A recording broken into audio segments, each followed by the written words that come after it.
Hello' students, তো তোমালোকৰ finally admit card আহি গৈছে মেট্ৰিক পৰীক্ষাৰ বাবে। তো এতিয়া ৰৈ থাকিলে কাম নহ'ব, তোমালোকে ভালকৈ পঢ়িব লাগিব। তো এডমিট কাৰ্ডে নহয়, এডমিট কাৰ্ডৰ লগত তোমালোকৰ আহিছে ৰুলছ এণ্ড ৰেগুলেশ্যন।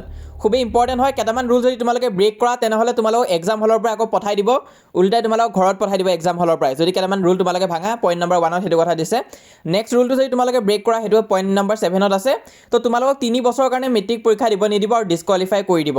যিসকল ষ্টুডেণ্টছে মেট্ৰিক পৰীক্ষা দিবা, তোমালোকৰ বাবে এইখিনি খুবেই ইম্পৰ্টেণ্ট হয়। আজি আমি ৰুলছ এণ্ড ৰেগুলেশ্যনখিনি ডিছকাছ কৰিম। কি ৰুলছ এণ্ড ৰেগুলেশ্যন ওলাইছে বৰ্ডৰ পৰা। তো তোমালোকৰ এডমিট কাৰ্ড আহি গৈছে, এনেকুৱা নিচিনা তোমালোকে দেখিবলৈ পাবা। ইয়াতে তোমালোকৰ ৰোল আৰু নাম্বাৰ থাকিব। তো বহুতে মোক সুধি আছিলে যে ৰোল নাম্বাৰ এটা বস্তু নহয় নেকি? নহয়, দুটা বেলেগ বেলেগ বস্তু হয়। এটা ৰোল থাকিব, এটা নাম্বাৰ থাকিব। এই দুটা তোমালোকে বহীটো ফিল কৰিব লাগিব। তাৰ উপৰি ৰেজিষ্ট্ৰেশ্যন নাম্বাৰ তোমালোকৰ এইখিনিতে থাকিব। তাত চাই তোমালোকে ৰেজিষ্ট্ৰেশ্যন নাম্বাৰটো বহাব লাগিব বহীত। আৰু ইয়াৰ উপৰি থাকিব তোমালোকৰ চেণ্টাৰ নেম, কোনটো চেণ্টাৰ তোমালোকে পঢ়িছা সেইটো চাব পাৰিবা। তো তোমালোকৰ ৰোল নাম্বাৰ আৰু ৰেজিষ্ট্ৰেশ্যন এইখিনি লিখোঁতে কিন্তু ভুল নকৰিবা, এইটো এতিয়াই কৈ দিছোঁ। আৰু যিসকলে চেনেলটো প্ৰথমবাৰৰ বাবে আহিছে, তোমালোকে চেনেলটো ছাবস্ক্ৰাইব কৰিবা, ভিডিঅ'টো লাইক কৰি দিবা। কাৰণ যিসকল ষ্টুডেণ্টে মেট্ৰিক পৰীক্ষা দিবা, তোমালোকৰ বাবে খুবেই গুৰুত্বপূৰ্ণ হয় আমাৰ এই চেনেলটো ছাবস্ক্ৰাইব কৰা। মই A to Z ইনফৰমেশ্যন দি যাম। আজি আমি ৰুলছ এণ্ড ৰেগুলেশ্যনখিনি ডিছকাছ কৰিম। যিমানে ভালকৈ নপঢ়া কিয়, যদিহে এই ৰুলবিলাক ব্ৰেক হৈ যায় তেনেহ'লে কিন্তু মেট্ৰিক পৰীক্ষা দিব নোৱাৰিবা, ৰিজাল্ট ফেইল বুলি আহিব। প্ৰথম পইণ্টটোত কি দিছে চোৱা, on its day of examination candidate will be allowed to enter the examination hall at 8:20 AM। তো ইয়াত কি কোৱা হৈছে, ইয়াত তোমালোকে এক্সাম হলত কেতিয়া সোমাব পাৰিবা, 8:20 AM তোমালোকক এক্সাম হলত সোমাব দিয়া হ'ব। তো গেটৰ ওচৰত পুলিচ থাকিব আৰু গাৰ্ড থাকিব, তোমালোকক চেকিং কৰিব। আৰু চেকিঙত যদি একো নাপায় তেনেহ'লে তোমালোকক এক্সাম হলত সোমাব দিব। আৰু ঢেৰ লাইন হৈ থাকে, মানুহৰ একদম ভিৰ হৈ থাকে। তো তোমালোকে এনেকুৱাও নকৰিবা যে ডাইৰেক্ট 8:20 পোৱাকৈ গৈছা, তেনেকুৱা ভুল নকৰিবা। তোমালোকে আগতীয়াকৈ যাবা, 8:20 আছে, তোমালোকে 8টাত পোৱাকৈ যাবা। 8টাত পোৱাকৈ যাই তাত ৰৈ থাকিবা লাইনত। আৰু যেতিয়া চেকিং তোমালোকৰ ষ্টাৰ্ট হ'ব, তো চেক কৰি তোমালোক ভিতৰলৈ যাব দিব। সেইটো কাৰণে অকণমান সোনকালে যাবা, যাতে 8:20 আগতে তোমালোকে তাত উপস্থিত থাকিব পাৰা। আৰু তাৰপিছত তোমালোক এক্সাম হলত যাব দিব। আৰু নেক্সট হৈছে, কোনোবা ষ্টুডেণ্টে যদি এক্সাম ষ্টাৰ্ট হোৱা 30 মিনিট পিছত যদি আহে, তেনেহ'লে তাক কিন্তু এক্সাম হলত বহিব দিয়া নহ'ব।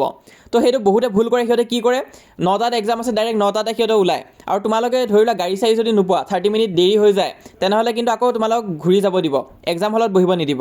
কৈয়ে দিছে, however under no' circumstance candidate will be allowed to enter examination hall after 30 minutes from the commencement of examination। তো সেইটো কাৰণে অকণমান আগতীয়াকৈ যাবা তোমালোকে। আৰু এটা কথা কোৱা হৈছে, ডিষ্ট্ৰিবিউশ্যন অফ পেপাৰ কেতিয়া ষ্টাৰ্ট হ'ব, 10 মিনিট আগতে তোমালোকক পেপাৰ দি দিব। তো সেইখিনি সময়ত লিখিব নালাগে, কিন্তু পেপাৰখন চাব দিয়ে তোমালোকক, যাতে চাবা।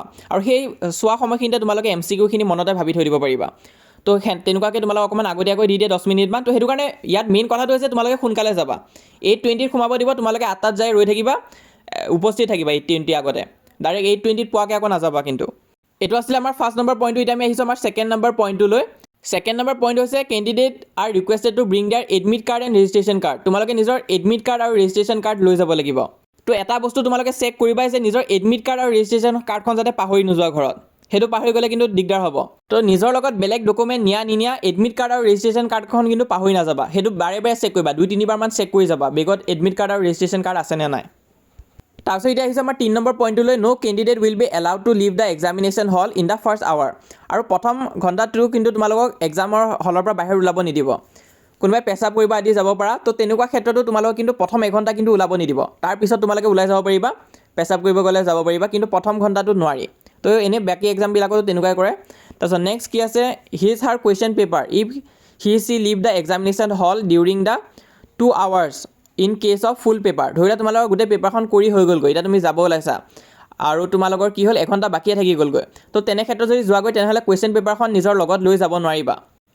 আৰু এইটো কাম কিন্তু কোনো ষ্টুডেণ্টে কৰিবই নালাগে। ধৰি লোৱা তোমালোকৰ এক্সাম 3 ঘণ্টা আছে, তাতে যদি 2 ঘণ্টা তোমালোকৰ কমপ্লিটো হৈ গ'ল, তেতিয়াও কিন্তু উঠি নাযাবা, পেপাৰখন চেক কৰি থাকিবা।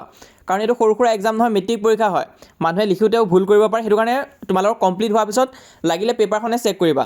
যদিও সোনকালে শেষ হৈ যায়গৈ, তেতিয়া তোমালোকক নিজৰ কুৱেশ্যন পেপাৰখন লগত লৈ যাব নিদিব।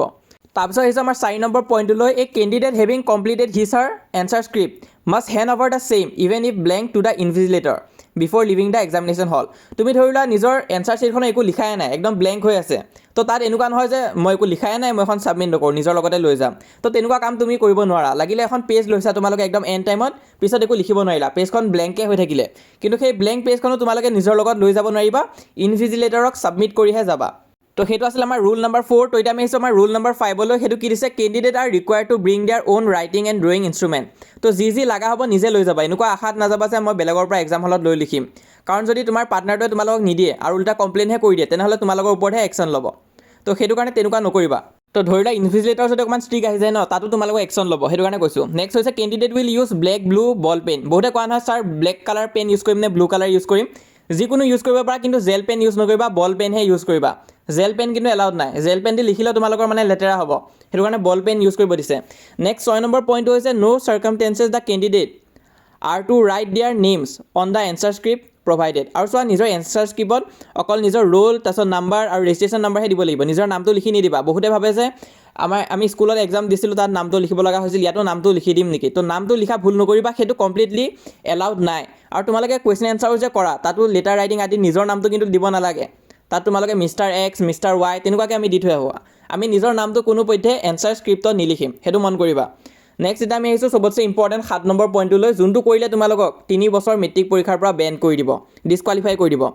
সেইটো হৈছে তোমালোকে চোৱা এক্সাম হলত কি হৈছে ইলেক্ট্ৰনিক গেজেট নিনিবা। বহুতে স্মাৰ্ট ৱাটচ আদি নিব ট্ৰাই কৰা, সেইবিলাক নিনিবা। Mobile phone নিনিবা। তাৰপিছত প্ৰিণ্টেড আৰু ৰাইটিং মেটেৰিয়েল, তো কিবা লিখি লৈ নাযাবা আকৌ ঘৰৰ পৰা, কাগজৰ টুকুৰা হওক বা কিবা, সেয়া লিখি লৈ গ'লে কিন্তু দিগদাৰ আছে। Any article carried in two the examination hall, সেয়া হ'লে কি হ'ব, shall be disqualified and expel for 3 years, 3 বছৰৰ কাৰণে তোমালোকক এক্সপেল কৰি দিব। তো সেইটো কিন্তু একদম পূৰা ষ্ট্ৰিক্ট ৰুল হয়। তো চোৱা এবছৰ 2 বছৰ নহয়, ডাইৰেক্ট 3 বছৰৰ কাৰণে বেন কৰিব এইবিলাক বস্তু নিলে। মোবাইল ফোন তাৰপিছত স্মাৰ্ট ৱাটচ এইবিলাক লৈ গ'লে কিন্তু দিগদাৰ আছে। তো 7 নম্বৰ পইণ্টটো এইখিনি ইম্পৰ্টেণ্ট। আৰু মই জানো আমাৰ যিসকল ষ্টুডেণ্টছ আছা তোমালোকে এইটো কাম কেতিয়াও নকৰিবা। অলৰেডি মই সহায় কৰি আছোঁ, কিয় নোৱাৰিবা তোমালোকে। যিখিনি জানা সেইখিনি লিখিবা, কিন্তু চিটিঙত নাযাবা। নেক্সট 8 নম্বৰ পইণ্টটো কি দিছে, candidate must not write any objectionable remark in the answer script. তো উল্টা পুল্টা কিবা কিবি লিখি থৈ গুচি নাহিবা আকৌ এক্সাম হলত। কিছুমানে কি কৰে যে sir please give me marks কিবা কিবি লিখি থৈ গুচি ছাৰ নম্বৰ দি দিয়ক, ফেইল হৈ যাম। তো সেইবিলাক উল্টা পুল্টা কথা লিখি লাভ নাই। তাত তোমালোক এনেও মাষ্টৰে নম্বৰ নিদিয়ে, কিন্তু সেইবিলাক লিখিলে যিখিনি জানা সেইখিনিয়ে লিখি থৈ আহিবা। নেক্সট হৈছে 9 নম্বৰ পইণ্টটো। তো এইটো মোক যোৱা বছৰ বহুতো ষ্টুডেণ্টে কনফিউজ হৈছিলে, সুধি আছিলে।